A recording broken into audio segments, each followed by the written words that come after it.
Totemist. Knocking at the fog. I'm still trying to make sense of what happened last week in the Mount Hood wilderness. The memory feels slippery, like trying to hold on to a dream after waking. Sometimes I wonder if I imagined it all. The knocking, the voice, the footprints. But then I look at the camping gear stacked in my garage, still untouched since I threw it there, and I know it was real. I've always been a solo camper. There's something about being alone in the woods that resets my brain in ways that nothing else can. No roommates, no boss, no notifications. Just me and the trees and the stars. I'd been planning this trip for months. 4 nights in a remote section of forest where I could properly disconnect. The first day went exactly as I hoped. I hiked about 7 miles in, found a perfect clearing near a small stream, and set up camp by mid-afternoon. My little orange tent looked cheerful against all that green. I gathered firewood, filtered water, and watched the sunset paint the sky in colors no phone camera could ever truly capture. That night, I sat by my campfire, listening to the normal sounds of the forest settling into darkness. The occasional rustle of small animals, distant owl calls, the crackle of burning wood. The simplicity of it all made me feel more present than I had in months. I was about to turn in when I heard it for the first time. A clear, deliberate knocking sound from somewhere in the trees beyond my clearing. Not the random tapping of branches in wind, but 3 distinct knocks, evenly spaced. Knock, knock, knock. "Hello?" I called out, thinking it might be another hiker. "Someone there?" No response. Just the soft whispering of wind through pine needles. I waited, listening. After about a minute, it came again from a different direction. 3 knocks, same rhythm. Knock, knock, knock. I'd heard stories about woodpeckers that drum on trees at night, so I chalked it up to that. Nature doing what nature does. I doused my fire and crawled into my tent, falling asleep to the gentle babbling of the nearby stream. The second day was perfect. I hiked a nearby ridge, took photos of wildflowers, read my book by the stream, and generally felt the stress of city life melting away. As evening approached, I found myself looking forward to my simple campfire routine again. But as darkness fell, the knocking returned. Earlier this time, starting just as the sun dipped below the tree line. And different somehow, more insistent. The first series came from roughly the same spot as the previous night. Knock, knock, knock. But before I could even process it, another series answered from the opposite direction. Knock, knock, knock. Then another, and another, until it seemed like I was surrounded by a circle of knockers, all tapping out the same 3-beat rhythm from just beyond where my firelight reached. "If someone's there, this isn't funny," I called out, trying to keep my voice steady. "I'm just trying to camp in peace." The knocking stopped immediately. The sudden silence felt even more unnerving than the sounds had been. I sat perfectly still, straining to hear anything beyond the pop and hiss of my campfire. Nothing. Not even the usual forest ambiance. It was as if everything, every insect, every nocturnal creature, was holding its breath. After what felt like forever, but was probably only 10 minutes, I heard a single, much louder knock from directly behind me. So close, I could feel the vibration in my chest. I spun around, flashlight in hand, heart pounding. The beam caught nothing but trees and undergrowth, no sign of anything that could have made that sound. I didn't sleep well that night. Every crack of a twig or whisper of wind jerked me awake. By morning, I was exhausted and seriously considering packing up early. But the forest looked so peaceful in the daylight. Birds singing, sunlight streaming through the canopy in golden beams. My fears felt foolish in the light of day. Still, I decided to set up my GoPro on a tree facing my camp, just in case. The third day passed without incident. I stayed closer to camp, partly because I was tired from the restless night before, partly because some instinct didn't want me wandering too far away. I checked and double-checked the GoPro several times, making sure it was recording properly. As evening approached, a fog rolled in. Not unusual for these mountains, but it gave everything a dreamlike quality that didn't help my already rattled nerves. My campfire sent orange light bouncing off the mist, creating an enclosed dome of visibility beyond which everything faded to gray. The knocking began just after sunset, exactly as it had the night before, but this time it was moving. It started far off, then gradually circled my camp, getting closer with each series of knocks. Knock, knock, knock from the north, then knock, knock, knock from the northeast, but nearer, then from the east, closer still. I sat rigid by my fire, knife in one hand, bear spray in the other, watching the wall of fog for any movement. The knocking continued its circuit, drawing closer with each new position. When it reached the south side of my camp, so close I could swear whatever was making the sound was just beyond the fog curtain, it stopped. The silence stretched for several minutes. Then, "Hello? Someone there?" My blood froze. It was my own voice. The exact words I'd called out that first night, but wrong somehow. Too deep, too hollow, like someone had recorded me and was playing it back through a broken speaker. The syllables stretched and distorted in places no human voice should be able to manage. "If someone's there, this isn't funny."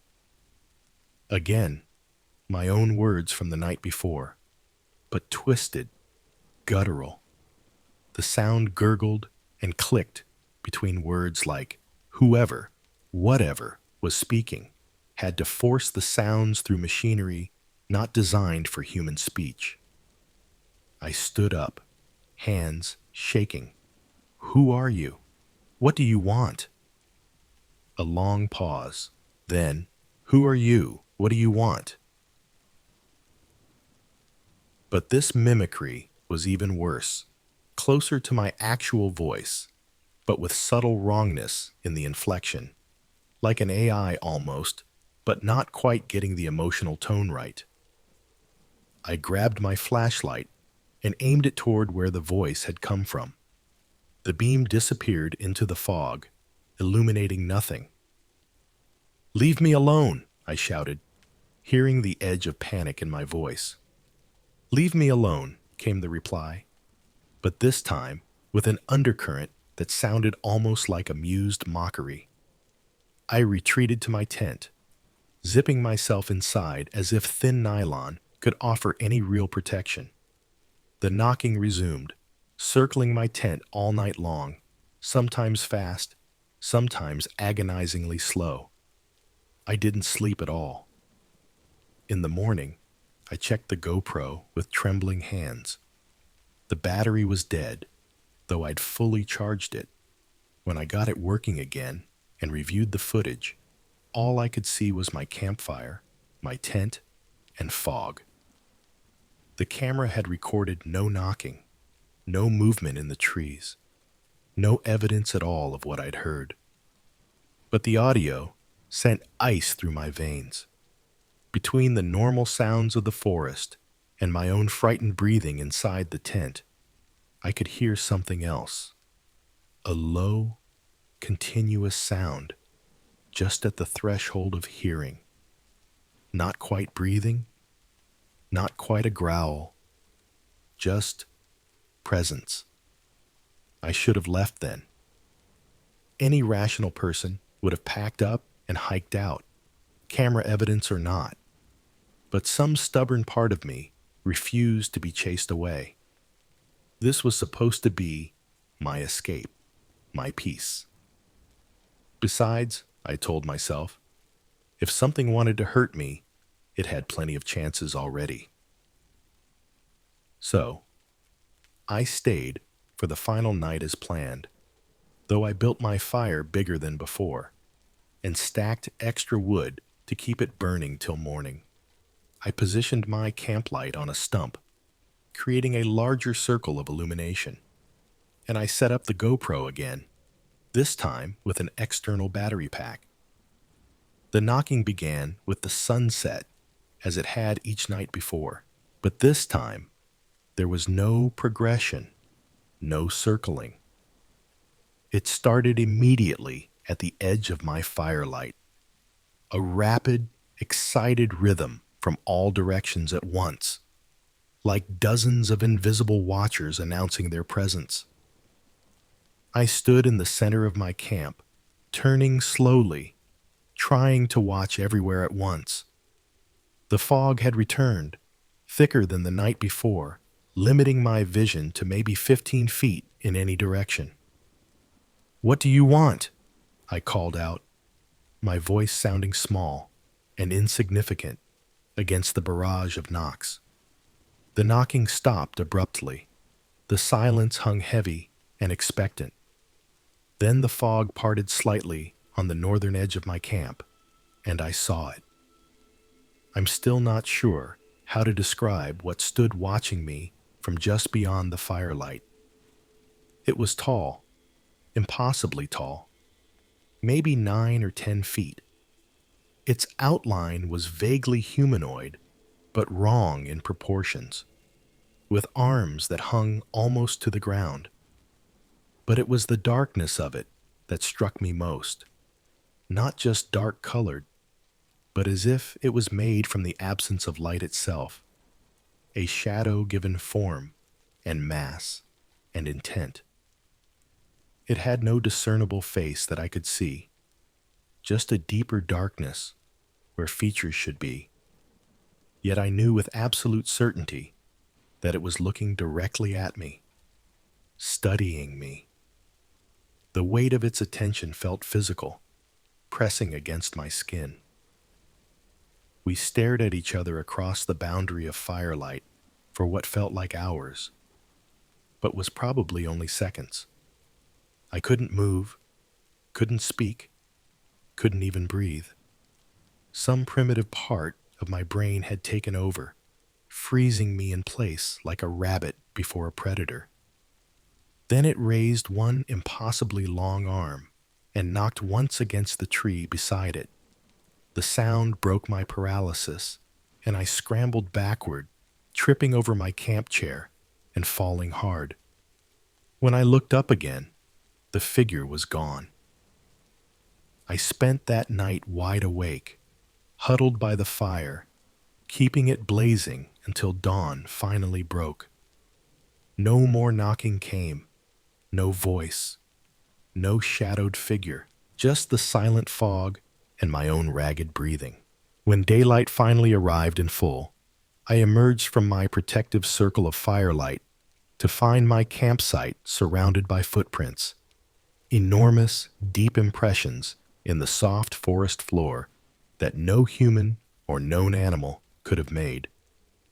They circled my entire camp, forming a perfect ring about 5 feet beyond where my firelight had reached. The strangest part was their positioning. They all faced inward, toward my tent. And they formed a complete circle with no breaks, no path leading away or toward the camp. Whatever had made those prints had somehow appeared in a complete ring around my sight, and then, what? Vanished? Where did it go after our silent confrontation? How had it moved without me hearing a single footstep all night? I broke camp in record time, not bothering with my usual leave-no-trace care. The 7-mile hike back to my car passed in a blur of adrenaline and fearful backward glances. It's been a week now. I've analyzed the GoPro footage dozens of times. The shadowed figure doesn't appear on video, though there's a strange distortion in the fog where it stood. The knocking is audible but faint, like it was coming from much farther away than it actually was. Most unsettling is a segment of audio I didn't notice until my third viewing, recorded just before dawn, when I was certain nothing had made a sound. It's my voice, perfectly replicated down to the smallest inflection, repeating words I'd spoken to myself silently, in my head, during the night. Just make it till morning. Just make it till morning. I haven't told people what happened. How could I explain it? But I keep thinking about those footprints, appearing all at once in a perfect circle, and I keep wondering if whatever made them wanted to cross that line of firelight, would anything have stopped it? I may go camping again someday, maybe, but not alone, and never again in those woods. And if you're ever in the forests of Mount Hood and hear knocking in the night, my advice is simple. Don't answer. Don't call out. And whatever you do, don't let it hear your voice. Broken Oak. I've been a fisherman all my life. The waters of southern Louisiana are in my blood just as much as they're beneath my boat. My grandfather taught me where to find the best catfish, how to read the movement of water through cypress knees, and when to respect what I don't understand. I remembered his teachings about everything except that last part.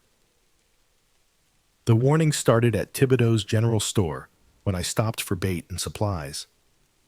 Old Marcel leaned across the counter, his weathered face creasing with concern. "You headed out to Cypress Creek?" he asked, eyeing my tackle box. "Planning to. The big catfish should be biting now that the water's warming up," I replied. Marcel shook his head slowly. "Might want to reconsider, Paul. Remy and his boy came back yesterday looking like they'd seen ghosts. Said there's something big be moving through the water at night." I laughed. "Probably just an alligator. Nothing I haven't dealt with before." "No," Marcel said firmly. "Remy knows gators better than anyone. This was different. Something that shouldn't be there." I'd heard variations of this warning my entire life. The bayou collects stories like it collects driftwood, naturally and in abundance. The rougarou stalking the swamps for disobedient children. The lights that lead fishermen astray. The woman in white who walks on water during full moons. Just tales that grow with each telling. "I'll keep an eye out," I promised, not taking it seriously. Marcel's face hardened. "Don't go past Broken Oak after sunset. Something's stirring in the deep, I tell you." I nodded politely and paid for my supplies. In my truck, I tossed Marcel's warning into the same mental pile where I kept other local superstitions. The bayou was my office, my sanctuary. I knew its rhythms better than most, and I wasn't about to let some story keep me from my favorite fishing spot. The boat launch was deserted when I arrived, which struck me as odd for a Saturday afternoon. Usually, at least a few locals would be returning with their catches or heading out for evening fishing. But my small boat was the only one disturbing the brown water as I pushed off from shore. The bayou welcomed me with its familiar embrace, the heavy, humid air carrying the scent of wet earth and green growth, the chorus of insects and frogs, the occasional splash of something breaking the water's surface. Spanish moss hung from cypress trees like gray beards, swaying gently in the breeze. Everything seemed normal, peaceful even. I navigated through the narrow channels with practiced ease, heading for a secluded spot where the creek widened into a small basin. Catfish loved the deeper water there, especially as evening approached. The sun hung low, painting the water with orange and pink reflections. I had maybe 2 hours of good light left. The fishing started well. I caught 3 decent-sized catfish in the first hour, each one putting up a satisfying fight. But as the sun dipped lower, an unusual stillness settled over the water. The constant background noise of the bayou, the insects, the birds, the frogs, gradually faded until I floated in near silence. Just the occasional lap of water against my boat and the whisper of a gentle breeze through the cypress. I should have recognized this unnatural quiet for what it was, a warning. Instead, I cast my line again, thinking only of what might be biting in the deepening shadows. A light fog began rolling across the water as twilight thickened into dusk. It crept between the trees and curled around my boat in wispy tendrils, as if curious about the intruder in its domain. The temperature dropped noticeably, unusual for a spring evening in Louisiana. I checked my watch, 7:42 p.m. Still early, but the fog was rapidly becoming a problem. I decided to give it 15 more minutes before heading back. I cast my line toward a promising ripple near a fallen log and waited. The splash came from behind me, too large to be a fish. I turned quickly, half expecting to see an alligator's eyes gleaming in the gathering darkness. Nothing broke the surface, but the water still rippled from whatever had disturbed it. "Just a garfish," I said aloud, my voice sounding thin in the fog. I reeled in my line to cast in the new direction. As the bait flew through the air, something large moved between 2 cypress trees about 30 yards away. The fog made it impossible to see clearly, but the silhouette suggested something much bigger than any alligator I'd encountered. It moved with purpose, slipping through the water with barely a ripple, which wasn't right. Even the stealthiest gator creates some disturbance. This thing, whatever it was, seemed to part the water rather than swim through it. I reached for my spotlight, suddenly wishing I'd heeded Marcel's warning. Before I could flip the switch, I heard it, a deep, rasping breath that carried across the water like it was whispered directly into my ear. The sound raised every hair on my body, instinct recognizing danger before my mind could process what I was hearing. Another breath followed, closer this time. I fumbled with the spotlight, nearly dropping it into the water before managing to switch it on. The powerful beam cut through the fog, illuminating patches of murky water and twisted tree trunks. Nothing else appeared in the light, but I knew something was watching me from just beyond the spotlight's reach. "Hello?" I called out, wondering if somehow another boat had managed to approach without my notice. "Someone there?" No human voice answered. Instead, another rasping breath, now from a different direction. It was circling me. I started the boat's motor, the sudden noise shattering the eerie silence. My hands shook as I turned the tiller, orienting myself toward what I hoped was the way back to the launch. The fog had disoriented me, turning the familiar bayou into a maze of identical-looking waterways. Something moved in my peripheral vision, something large displacing water as it paralleled my boat's path. I swung the spotlight toward it, but caught only the disturbance it left behind. The narrow channel I'd chosen ended in a wall of reeds. Wrong turn. I cursed under my breath and spun the boat around, the motor sputtering briefly in protest. The momentary stutter of the engine amplified my fear. Being stranded out here with whatever was hunting me was unthinkable. As I turned the boat, my spotlight swept across the reeds. For an instant, just the briefest moment, it illuminated a face. Not human, not animal. Something in between. The snout was elongated like a wolf's, with gleaming teeth visible beneath pulled-back lips. But the eyes were wrong.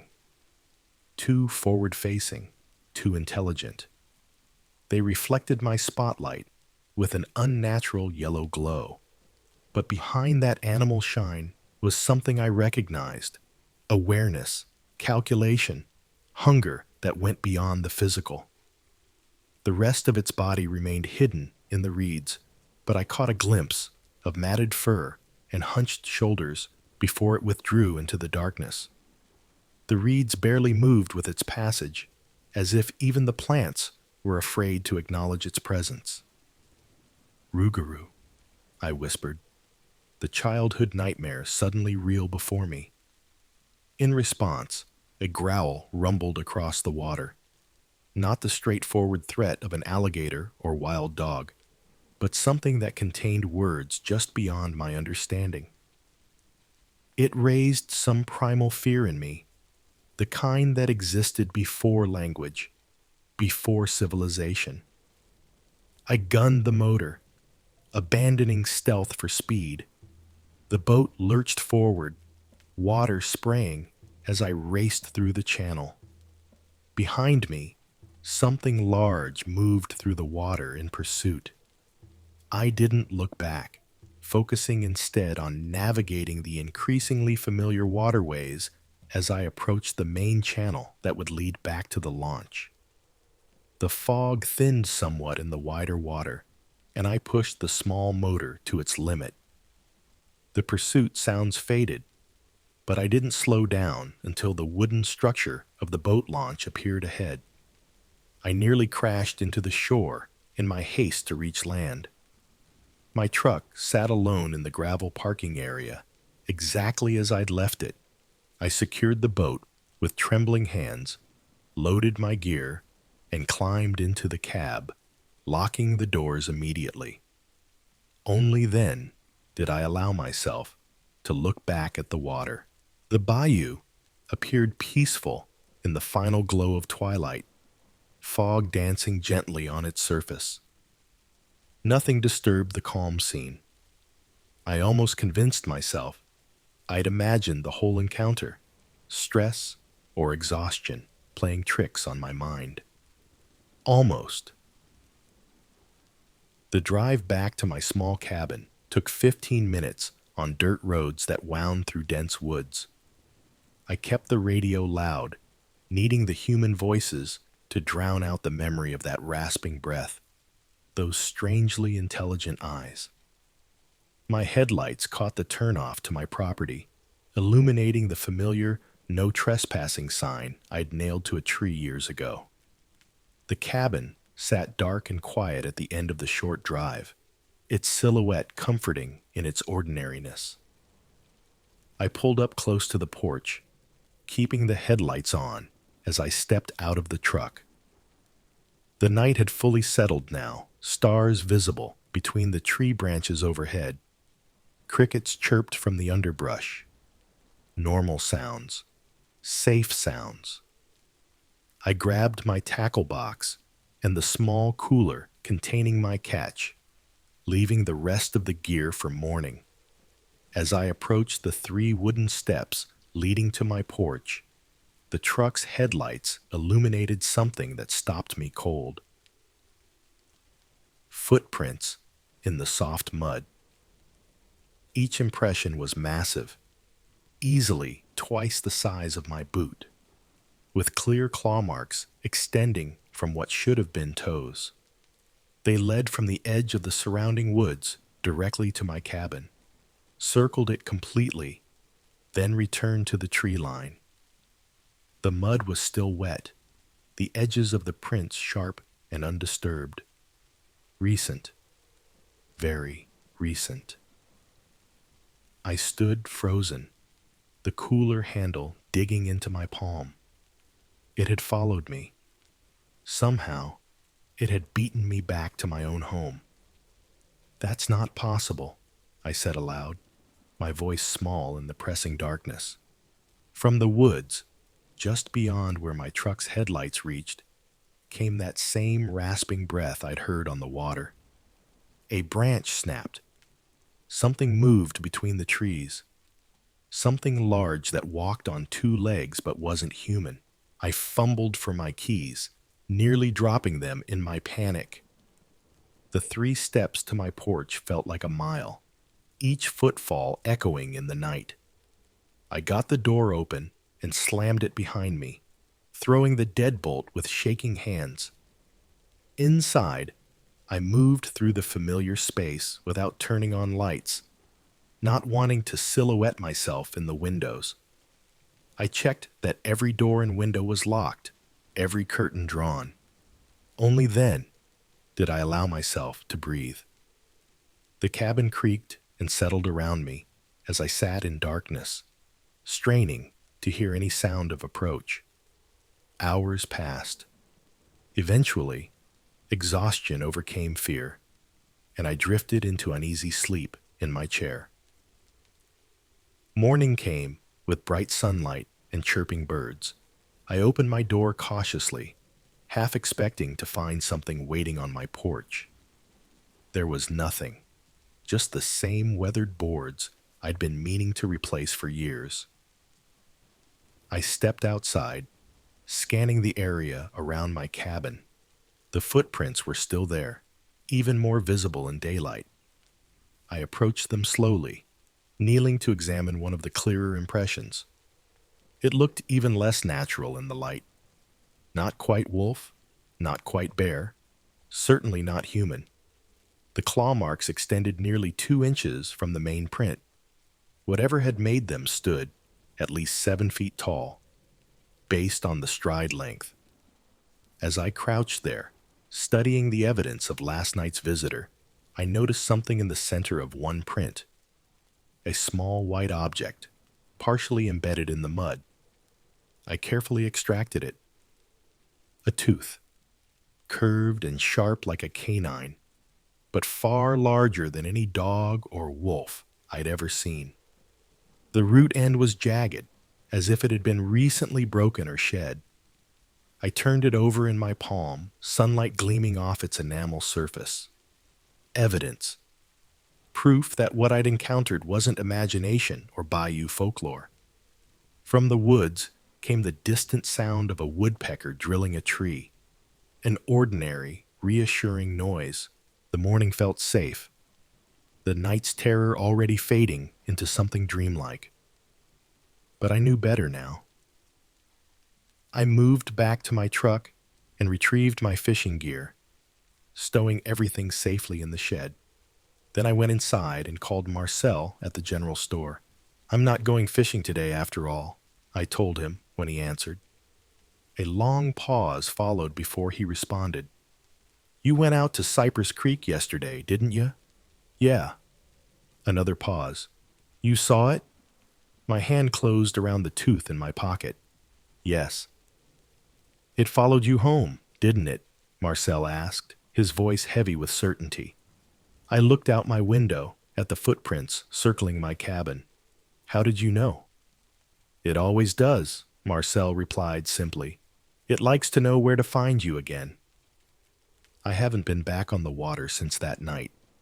The tooth sits on my mantle now, a reminder that some warnings deserve to be heeded. Sometimes when I look at it, I swear it's slightly longer than it was the day before, growing incrementally like a living thing. It that watches. I don't tell people about what happened last October. Most wouldn't believe me anyway. The few I've tried to explain it to just nod politely, their eyes already searching for an escape from the conversation. But it happened. I need someone to know it happened. I've lived in the same small town in West Virginia my whole life. The kind of place where everybody knows your business before you do, where the mountains fold around you like a protective embrace or a prison, depending on your perspective. I never minded the isolation, the winding roads, the dense forests. They were just the backdrop to my ordinary life. Until that evening. I was driving home from my shift at the medical billing office in the next town over. The sun had already dipped behind the ridge, leaving that blue-gray twilight that makes everything look slightly unreal. My headlights cut through the growing darkness as I navigated the familiar curves of Route 16. The radio was playing some country song I'd heard 1,000 times before. I was thinking about what I'd make for dinner, whether I had remembered to start the laundry that morning, just normal, everyday thoughts. That's when I saw it. A deer standing perfectly still in the middle of my lane. I hit the brakes, the car skidding slightly on the damp asphalt. My heart lurched into my throat as I came to a stop about 15 feet from the animal. Deer are common here. I've had dozens of near misses over the years, moments where a quick reaction prevented tragedy. Usually, they bound away as soon as headlights catch them, or they freeze for just a moment before darting back into the woods. This one didn't move. It stood facing my car, completely motionless. At first glance, it looked like any white-tailed deer you'd see in these parts. But as I sat there, hands still gripping the steering wheel, I began to notice things that weren't quite right. Its legs were too long, the joints slightly off, not dramatically so, not enough that you'd notice if you were just glancing, but enough that something in my brain registered wrongness. Its neck stretched a bit too far from its body, and its head seemed slightly too large for its frame. But it was the eyes that truly unnerved me. They didn't glow or reflect my headlights the way animal eyes should.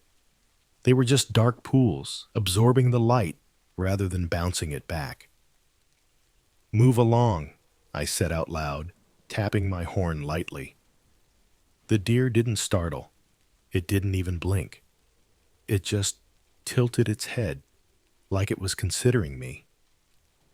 I pressed the horn again, longer this time. The sound echoed through the trees, unnaturally loud in the quiet evening. The deer took one step forward. I don't know how to explain the fear that washed over me in that moment. It wasn't just the normal startle you get from an unexpected animal encounter. This was deeper, more primal.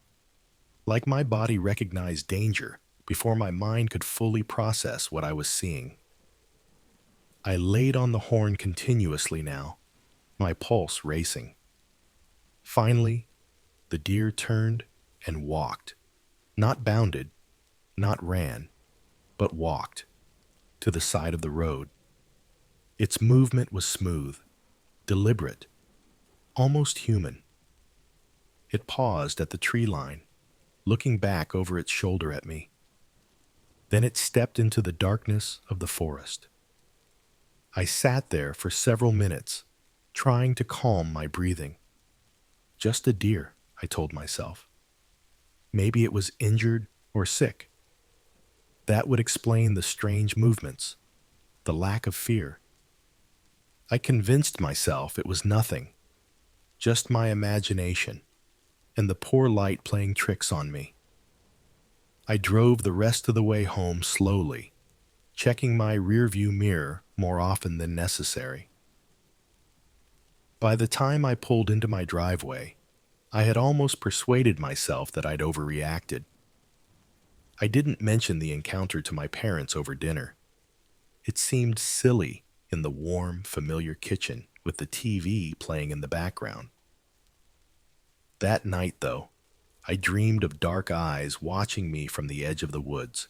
The first sighting happened 2 days later. I was taking out the trash at dusk, dragging the bin to the curb for morning pickup. Our house sits at the end of a quiet street, backing up to a stretch of woodland that extends for miles into the mountains. As I turned to head back inside, movement caught my eye. A figure stood at the edge of the trees behind our house. A man, or what appeared to be a man, just barely visible in the deepening shadows. He was tall and thin, dressed in dark clothing that made his outline hard to define against the trees. He was completely still. "Hello?" I called, immediately regretting drawing attention to myself. The figure didn't respond, didn't move, just stood there, watching. I hurried back inside, locking the door behind me. My mom was washing dishes in the kitchen. "There's someone standing in the woods behind the house," I told her, my voice higher than normal. She frowned, drying her hands on a dish towel. "What do you mean?" "A man, just standing there, staring at the house." She followed me to the back window.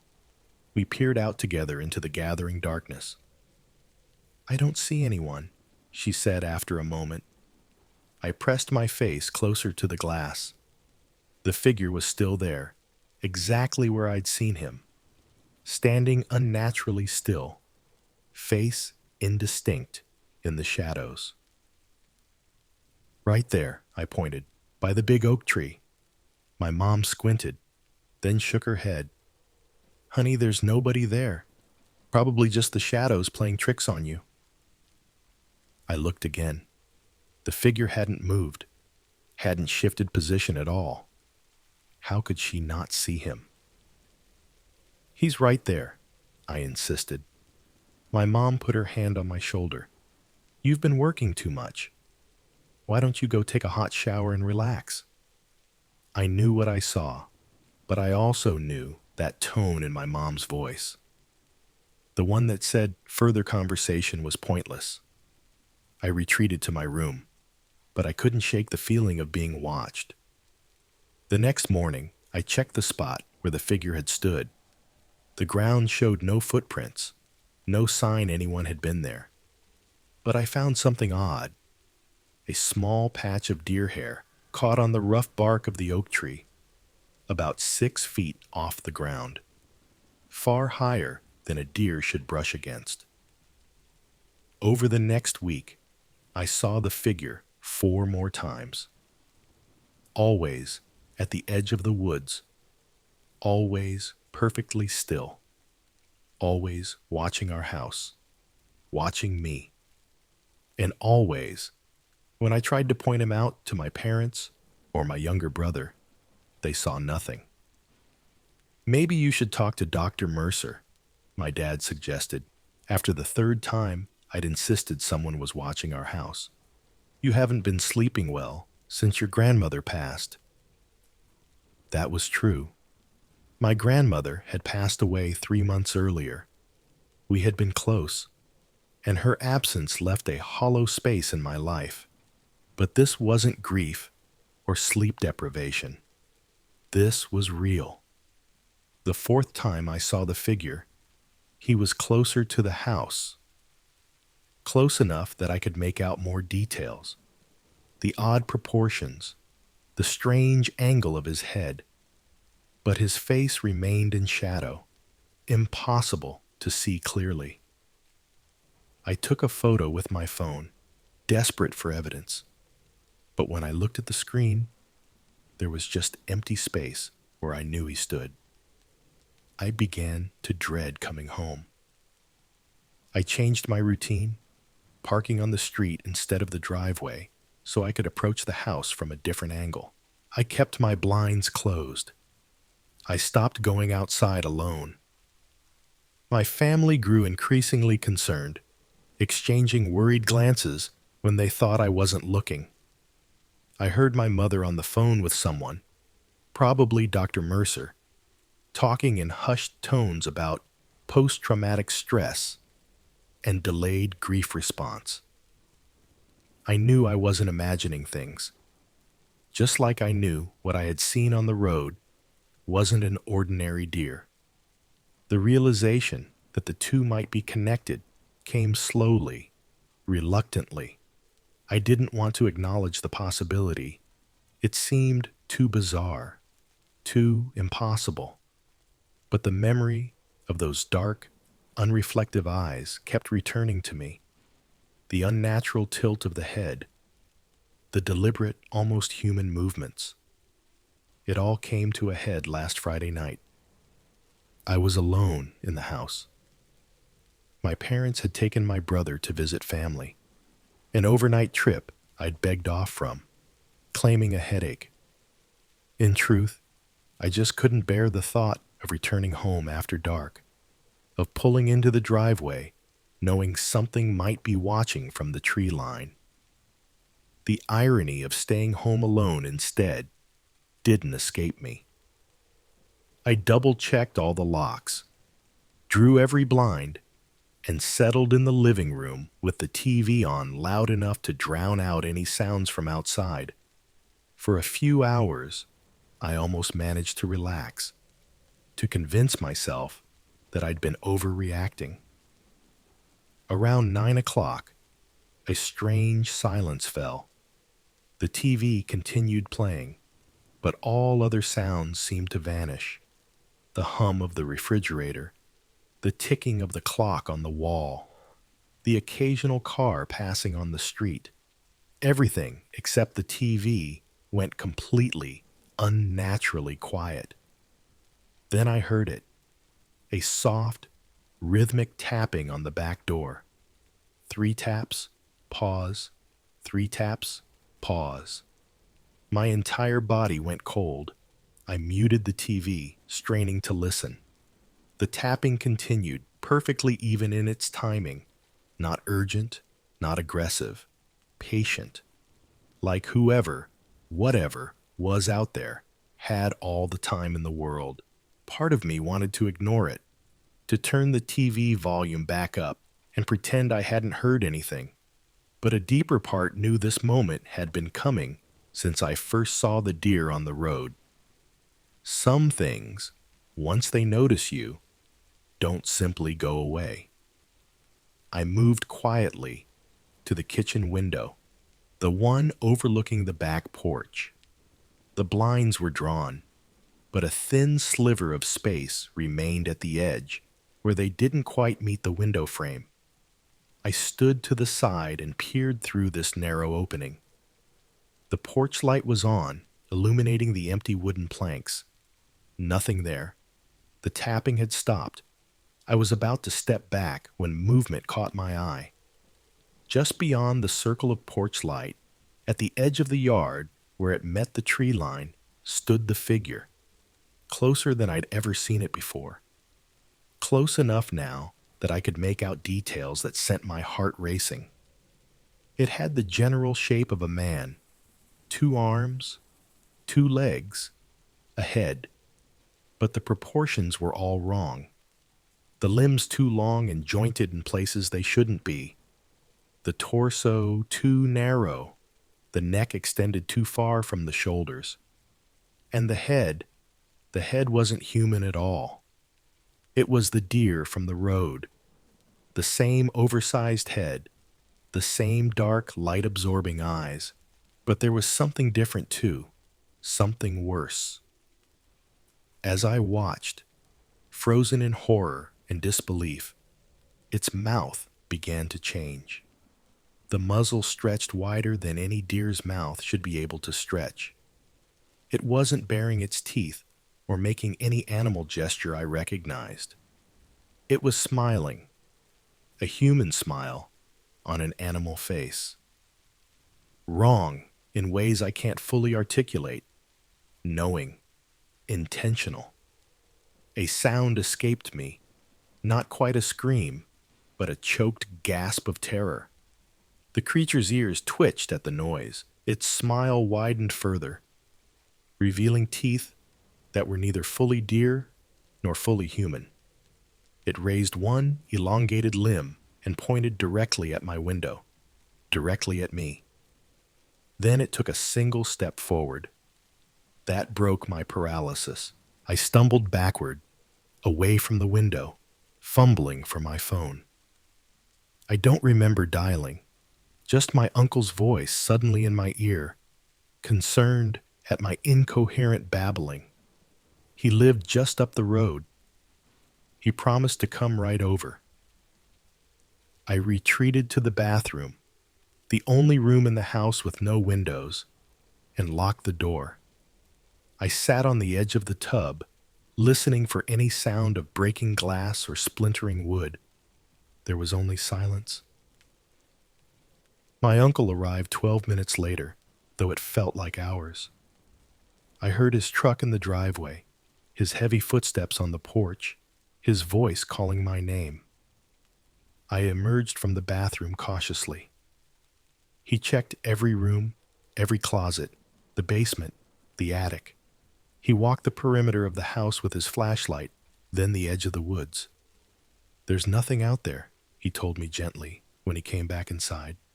"No footprints in the ground, no broken branches, nothing." I didn't try to explain. How could I?